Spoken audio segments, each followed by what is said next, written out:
सुदामा जी क्या है? बहुत ज्ञानी है, प्रसन्न आत्मा, ज्ञानी, ध्यानी, योग आत्मा जिसे कहते हैं, विरक्त संत है। लेकिन पत्नी को क्या कहा है? दारिद्रा श्रीदामनासा विमापन भगम्याय च। पत्नी को दरिद्र कहा। अब देखिए, डॉक्टर की पत्नी को, पंडित जी की पत्नी को पंडितानी कहना था ना, दरिद्र क्यों कहा? पंडित जी तो विरक्त है, लेकिन पत्नी इसलिए कहा, पत्नी को चिंता लगी रहती है, मेरे पुत्र हैं, बच्चे क्या खाएंगे, कैसा खाएंगे, क्या होगा, क्या है सो होगा, इसलिए दरिद्र है। एक दिन द्वारिका में भगवान श्री कृष्ण, सुदामा जी का परिचय मैंने दिया, और द्वारिका में भगवान श्री कृष्ण भोजन कर रहे थे। कथा नहीं सुनी होगी आपने कभी, ये वाली मैं सुना रहा हूं। जब भोजन कर रहे थे तो भोजन की थाल को देखकर भगवान के नेत्र सजल हो गए। भगवान के जब नेत्र सजल हुए तो रुक्मणी ने पूछा, प्रभु बताओ आप भोजन क्यों नहीं कर रहे हो?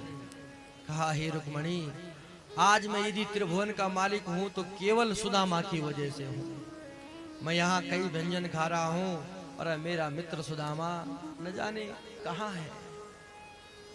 रुक्मणी ने कहा, प्रभु आपने बुलाया क्यों नहीं? तो बचपन की कहानी सुनाई। आपने सुना होगा, सुदामा जी ने चने खाए और दरिद्र हो गए। ने सुना? ऐसी सुना? दांत कट कट करी और दरिद्र है। ये कथा दंत कथा, ऐसा नहीं हुआ था। क्या हुआ था सुनो, सत्य जो है।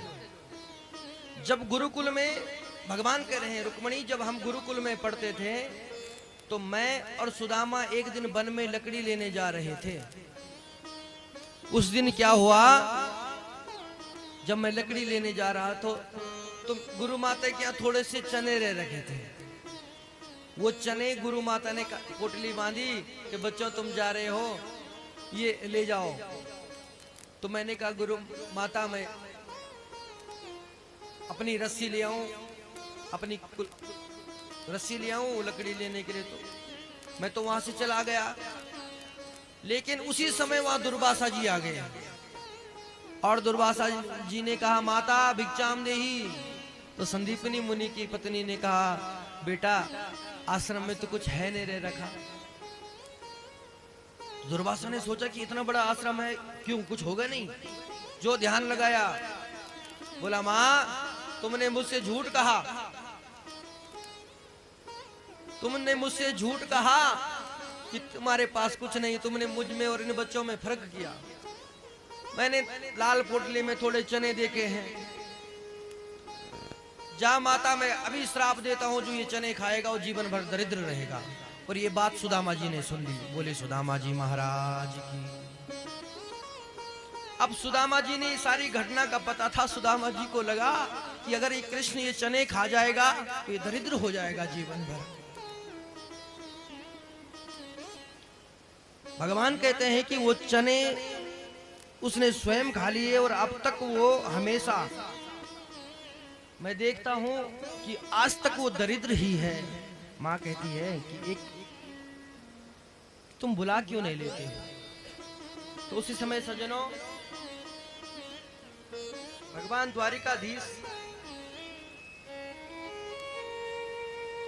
द्वारिकाधीश ने जब संकल्प किया तो उसी समय उस नगर में एक ब्राह्मण गए और कथा हो रही थी। उस कथा में सुदामा जी महाराज की पत्नी गई। सुदामा जी की जब पत्नी गई तो सुना, सुदामा जी की पत्नी ने क्या सुना, नूनम ब्रह्मणा भागवत सखा सक्षात्रिया पति।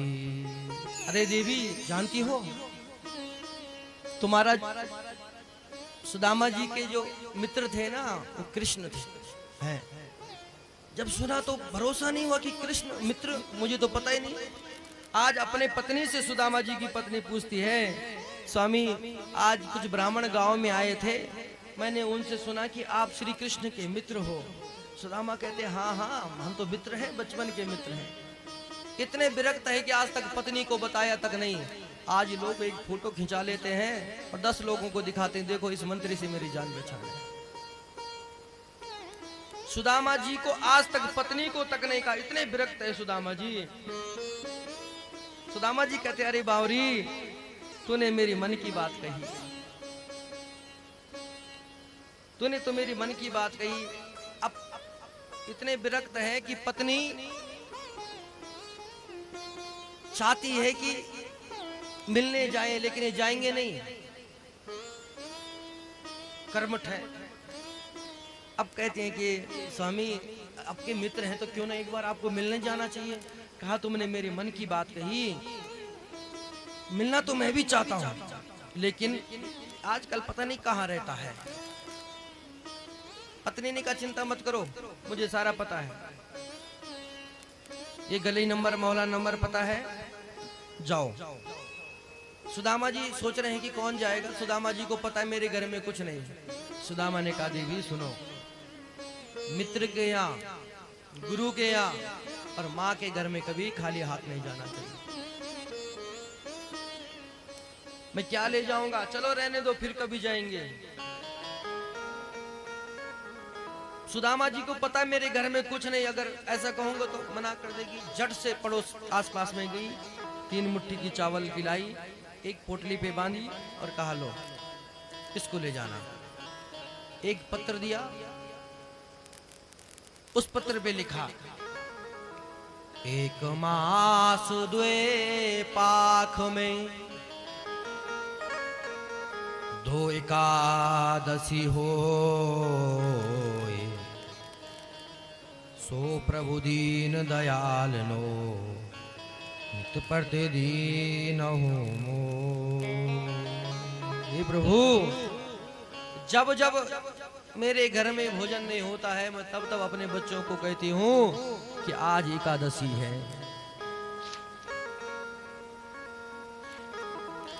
सुदामा जी दृढ़ संकल्प लेकर के चल पड़े। जब मन में संकल्प दृढ़ हो तो नगरी दूर भी हो तो पास हो जाती है। आइए सुदामा जी के साथ हम भी चलें द्वारिका। दूर नगरी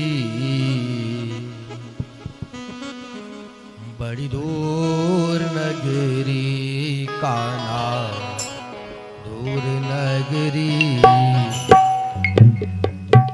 तबले की आवाज, तबले की आवाज कम कर। दूर नगरी बड़ी दूर नगरी, दूर नगरी बड़ी दूर नगरी कान्हा, दूर नगरी बड़ी दूर नगरी कान्हा, दूर नगरी बड़ी दूर